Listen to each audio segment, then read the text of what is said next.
A lot of the time over here, we like to go back and take a look at sets from the past. Well, we're going back 60 days to check out Modern Horizons 3. We're going to go over some of the cards that we got right. We're going to go over some of the cards that we got wrong. And then we're going to talk about cards that we think should be on your radar because, hey, they're still good. And they're even cheaper than we expected. They say a broken clock is right twice a day. Let's take a look at the things we got correct and pretend like we're smart. That's me high-fiving myself. Big thank you to all of our channel patrons that power the channel through Patreon. Your continued support means the world to us, so thank you for everything you do. Jake and Joel Magic is brought to you by Card Conduit, the best place to sell your cards quickly and easily online. TCG Player, which you'll see in the video today, where you can buy your cards quickly and easily. And Drip Shop, where you can find us live streaming, giveaways, auctions, lots of fun stuff over there. Sign up using the link in the description and get some free credit to use over on Drip. Also, shout out to Dragon Shield, MTG Stocks, and Moxfield. All right, Jake, set of the year, maybe? I don't know. We'll see by the end of 2024, but MH3 definitely had an impact. It basically rotated a non-rotating format, and we got some cards really right, and we got some cards really wrong. Yeah, I think, a fun note about the set, Ocelot Pride ended up being one of the most hyped cards alongside Tamiyo, which was big. One of the big sets or one of the big things about this set is when you do see this set, you're seeing all the Eldrazi, and so you're like, oh man, the Eldrazi are obviously something that's going to be powerful. I do think, with Ocelot Pride, what's interesting about the card is it does have this really cool ability on it that's very much like Anointed Procession. It's all on a 1-drop, which is kind of like what people have said about the card, but it has been very expensive. It has a retro treatment. It has an extended art that you see here, a borderless version. Then it has the normal version. They're all expensive, and the borderless is the most expensive. Giving me Ragavan vibes. Gotta have a 1-drop, eh? Right there at the top. It's kind of funny how 3 of the top 5 spots are all that one card. People really want it. People really want 4 of it. And it is definitely making some waves. Tamiyo, I think, is the one that I got the most wrong. This one, I looked at it for a while, tried to play it, build it into some stuff before it came out. Never really took off. I didn't really like how it played. Out of the gate, people weren't super high on it. You can see it just kind of descended down and down and down. But remaining, one of the most expensive cards in the set, even though all it's done is drop in price. Well, yeah, and keep in mind that a lot of that is pre-sale prices, right? And hype. And that's probably going to be similar with a lot of the charts in this set. Dave, the Ocelot Pride that we were just talking about. Flage, maybe. Yeah, a lot of this. Yeah, Flage as well, which has grown in popularity due to Modern.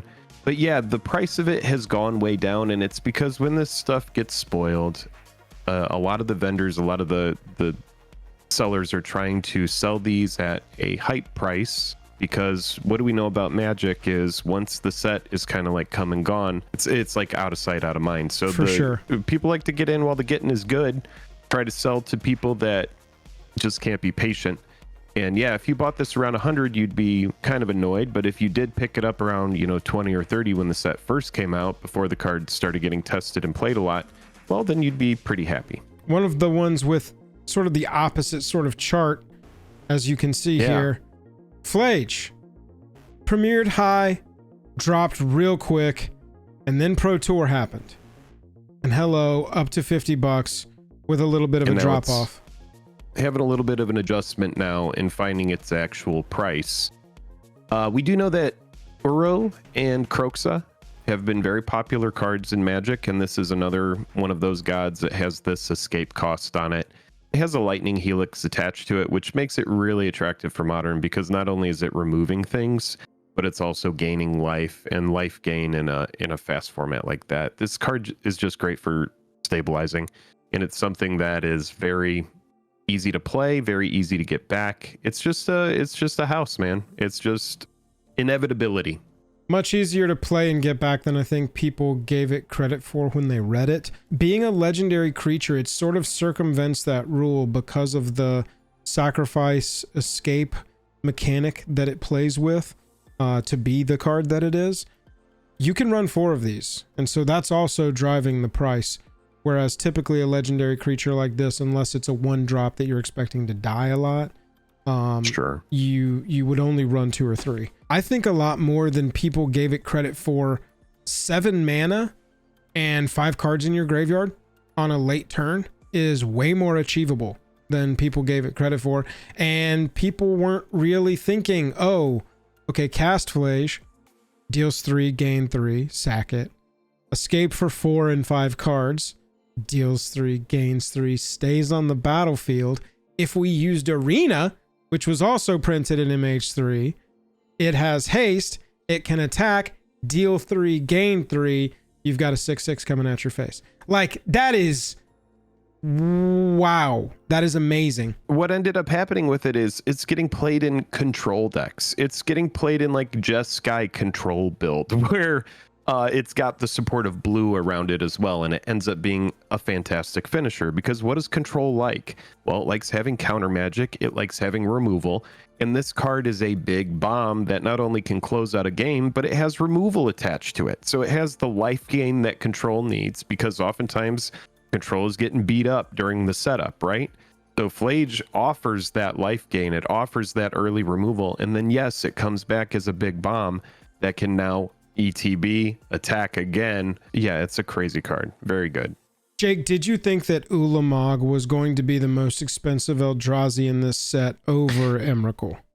Yeah, definitely. Once we saw them all, I just think the ability is so strong on it. The Emrakul is really good too. Being able to take control of one player, all of their creatures, is really neat. I was the most low on the Kozilek, so that was definitely one that I got right. The Kozilek is good. The draw is nice. I definitely knew that Ulamog would be the strongest one. I think you and I both were discussing that in a short too, where we were saying that Ulamog is very good and it has this backbreaking kind of ability.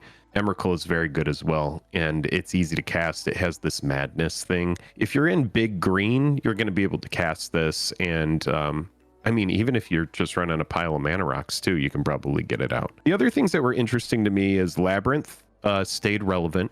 I think we were right about that one. We knew that this would find a home in Tron, and it has, which is why the price has gone down but stabilized, and it's stayed a good card. Right. And then the biggest thing about this set has been kind of Nadu, which as of the filming of this video, we haven't got a ban for Nadu. And I think because of cards like it and Necrodominance, people are kind of waiting to see how the format shakes up. The Psychic Frog we were actually kind of wrong about too. Psychic Frog we weren't high enough on, but I'm doing this manually so that you can see how the mighty have fallen. Our first copy of Nadu Winged Wisdom, in the 3 months that it's been out, has lost 85% of its value. Y'all, this card is still legal in the format, still absolutely dominating any tournament that it can get into, and it is a $5, $7 etched foil that was over 40. It makes the format miserable. Yes. That's the general consensus, is it has ruined Modern. I guess an extremely high risk play would be to pick all of these up and bet on it not getting banned, but its price to me says that insider information is the card is getting banned. And so people are getting out of Nadu because it's not going to be around in Modern much longer. No, it really can't. I just don't understand how it could possibly. From there, Springheart and Antuco. Thought this card would take off a little bit more, but this one that is one that has really fallen and not found its foothold yet, because it just hasn't found that 4 of home, I don't think, outside of being good in Nadu right now. Having a rare that's worth $8 in a set like this is honestly fantastic, especially with all the different treatments and reprints and stuff. So its price does reflect that people are probably pretty high on it. We saw all of the medallions just kind of go down in price, which we pretty much expected. Showcase versions of them in really pick-upable ranges now. Oh, yeah.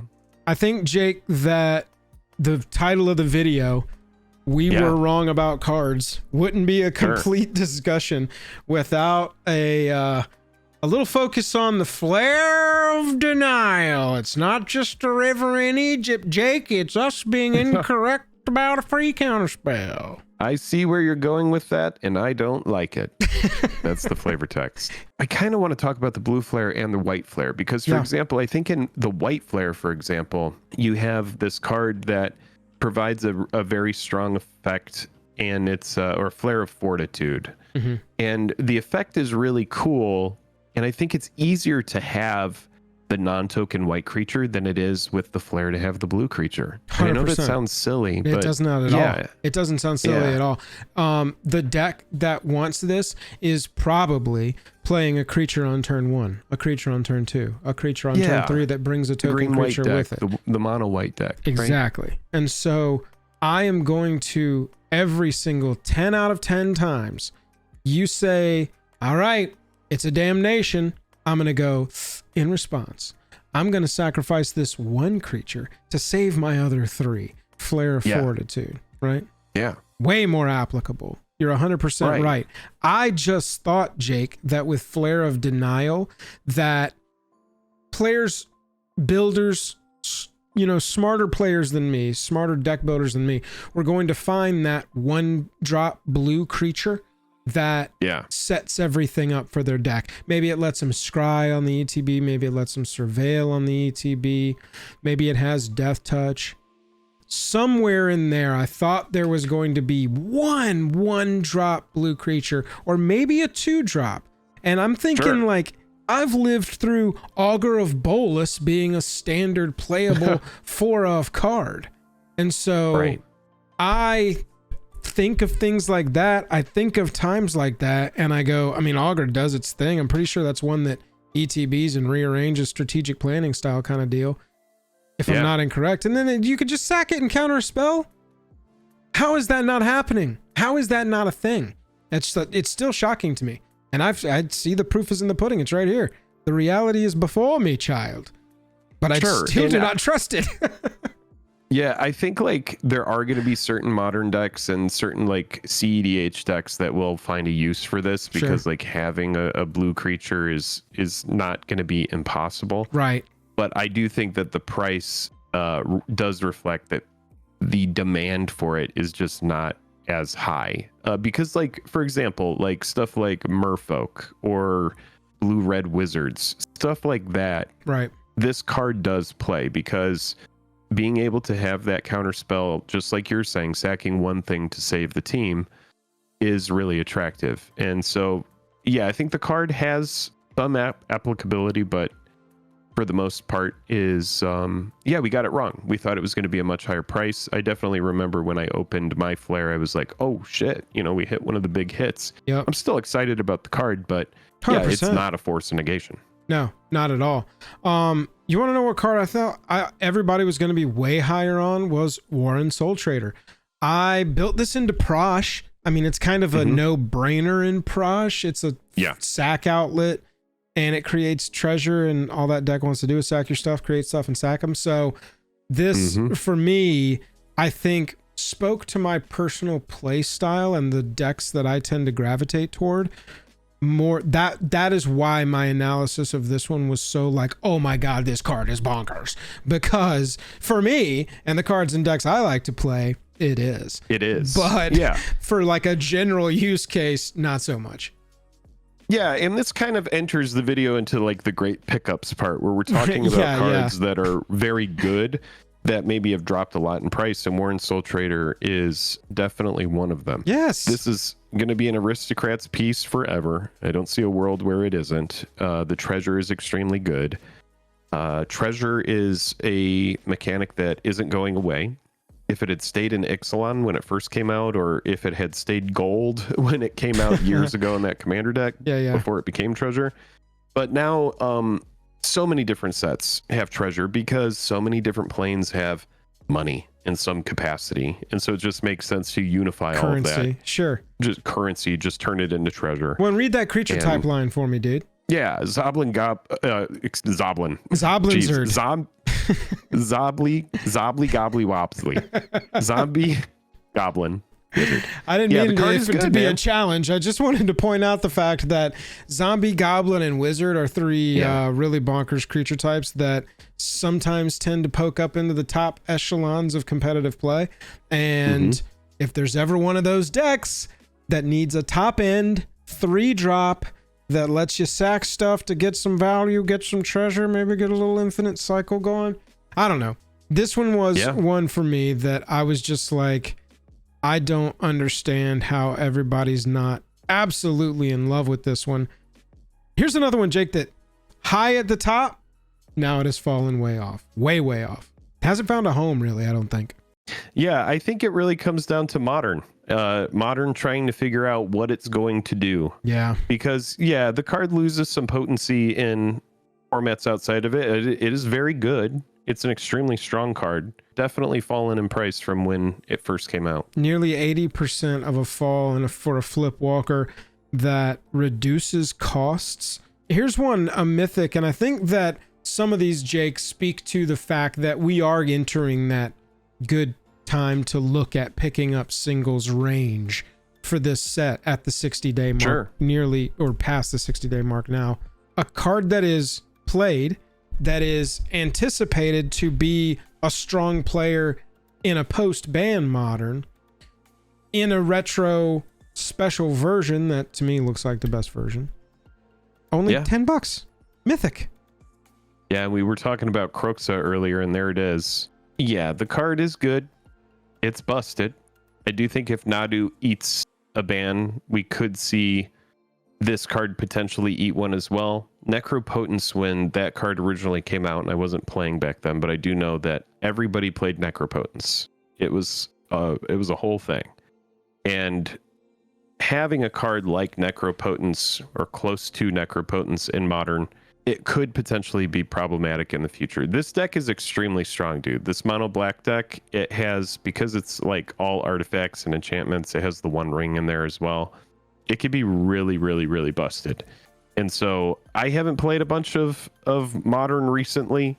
I just know how strong this card is. And I don't know if it's safe to get into it, but if you want one for Commander, I think, the price is pretty low risk. The Fetchlands are interesting. This was something that we did get right. And the Fetchlands are all getting to that area where they're sub 10. If you're looking to pick up Fetchlands, I don't think there's a better time to do it. No, I mean, this could be, go ahead and mark it down, chat. Everybody put it on your calendars and check back in with us in 365 days when we're probably still going to be saying it. But these Fetchlands are low right now. These Fetchlands are not going to be low forever. Your most expensive base copy right now, Polluted Delta, $12. Chat, that's insane. You can get every one of this cycle for $12 or less. Base copies. Some of them in their borderless or retro frames. Bloodstained Mire at $10. That's a really good one. Another one on here outside of the Fetchlands, because we don't have to dig into too much into those. Nope. Another good one is Phyrexian Tower. This is one of those cards that has a nice dip whenever it gets reprinted. But Phyrexian Tower being at $15 or less, and that's like the spicy version. I know. If you get the other version, it's like $13. Yeah. So I do think that if this is one of those cards, it's very unique. If you want that effect, you got to get the tower. I end up putting this into decks that the mana restriction, like I'm not going to necessarily need a blackout of it. 3-color plus, I'll probably not consider it, but unless it's directly a sacrifice deck. But I like effects like this, is the point I'm trying to make, just to avoid one of my creatures getting exiled. I can just sack the creature in response. 100%. Send it to the graveyard. Make sure that you can... Big time worth it. Plus ramp in a pocket.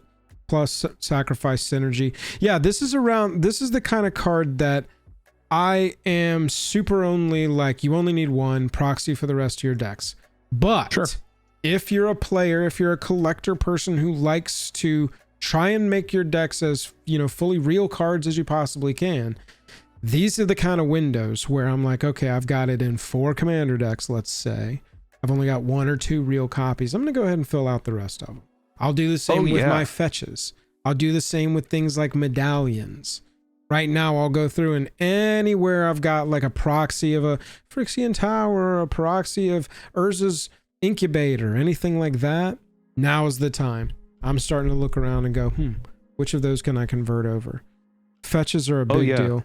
When you look at the chart of the Ultimate Masters Phyrexian Tower, it like dirtles, it's like $10, and this is over like since 2019. It's like 10 up to 20, and then because we hadn't had a reprint in a while, Phyrexian Tower got up to $41 for the Ultimate Masters copy. And now because of the reprint, we've had it adjust from 40 to sub 20.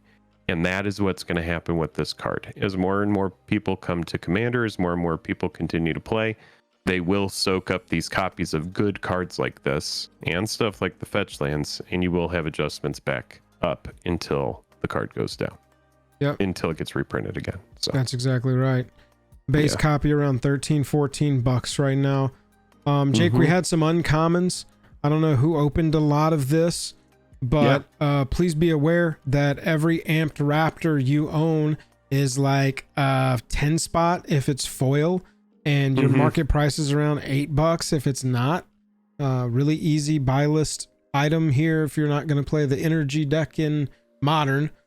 Send your amped Raptors off to collect dollars for you and bring them back. 100%. And while you're on amped Raptor, let's talk about Guide of Souls, which is the other energy piece that you should absolutely know about. If you are talking about amped Raptor, you know about this card too. Guide of Souls base copy here around $3. Big fall off, but look at that climb back. We are definitely a trend up here. Yeah, this is the premier one drop of the energy deck.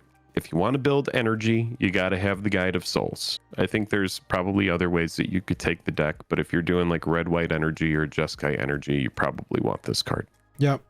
4 of as well, so it's always going to drive the price. Price is low now. Good time to pick up 4 foils if you want those. Anecdotally, foils of Modern Horizons 3 have held up really well for me. Not a lot of bend there. Past that, some of these showcase treatments, Jake, I thought were going to be much more of a thing. I guess it really depends on if the card is a thing, right? Whether or not its showcase treatment is going to be a thing. Still one of my favorite looking cards of all time. This card is insane. I think this card is really good, and I'm honestly very surprised. I do think a lot of this has to do with Modern being in a holding pattern right now because we're waiting on the Nadu ban. You have uninteractive games where people just don't play. They're just sitting there waiting for the Nadu player to dirtle until they can find the win. And it does not make for eventful or exciting Magic games. And, you know, going to time, that kind of thing, that just sounds unbearable. So this card could see an uptick, but yeah, nice adjustment downward on a card that was extremely hyped coming out of the set. Reminds of Gilded Drake. People still miss, I think, this clause that at the floor of this, it's a 2 mana yoink their best creature and sack it so it gets around indestructible. Feels like a card that hasn't found its place yet, but when it does, oh boy howdy. Other big, not shockers I would say, but interesting ones are all of the monocolor flip lands that you can pay 3 to have them untapped when they come into the battlefield. All of these lands, good. I've been building them personally into like every new deck I'm building. They're just like taking land slots. It's kind of weird. Nice little shocker here. $3-4 uncommons regularly throughout the set. I like that. A couple other ones that we could just kind of glance over. Toxic Deluge is very cheap. It's around that $3 price right now, which is honestly really, really good. One of the cheapest removal that could be a board wipe that hits indestructible. And then also you have stuff like Chthonian Nightmare, which is amazing. This is a sweatier card from the set. I've seen a lot of low to the ground decks that are playing this, and it's very good. Alongside stuff like we were high on this card as well, Ripples of Undeath, which is just a really good mill card. And it's also like around like a $2 price. We thought that card would probably be worth more. It's definitely not like a Sylvan Library or anything like that, but it's pretty good. I think in general too, Jake, this reprint kind of caught me off guard. It hasn't fallen nearly as much. I also didn't see a lot of these with the openings that I watched. I didn't see but that's anecdotal. That's fair. Kind of interesting to me that Kalia is a first pager. You know, it's the last one, but it's still a $20 mythic in this set, in a set that is aimed at modern, and Kalia is not a modern card. So I thought that was kind of a interesting little side note of MH3 as well, that I definitely won't be able to answer that trivia question in like 5 years. Be like, what set had Kalia reprinted and it was a $20 mythic? Yeah, fair. One card that's really cool that's kind of stood out to me is the Glaring Fleshraker. This Ripple foil version isn't a good one to talk about, but Glaring Fleshraker just in general is a good card.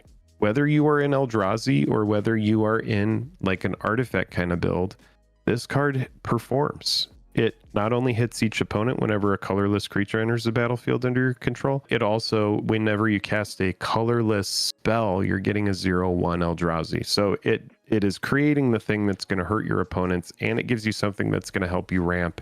And if you're casting a ton of artifacts, you can really get degenerate with this card. So don't feel like you have to run this just because you're in Eldrazi. Card is strong. Yeah, I mean, I had notes about White of the Reliquary, Dreamtide Whale, Buried Alive, that kind of stuff that's cheap. Deserted Temple is cheap, and that whole rare land cycle from this set is also cheap. The monocolored lands. Everybody whose name you see here is a supporter of ours over on Patreon at our $10 level or higher. Special thanks to everybody whose name you see here. A bunch of sexy names, if I do say so myself. Wow, those are some great names. And thank you to all of our subscribers. That's right. We appreciate you watching. If you are not subscribed, consider subscribing. Only 30% of the people who watch our videos subscribe to us. Join the 30%. What the holy cow, man? Come on. Not the 70%. Thanks to our patrons. We'll catch you later.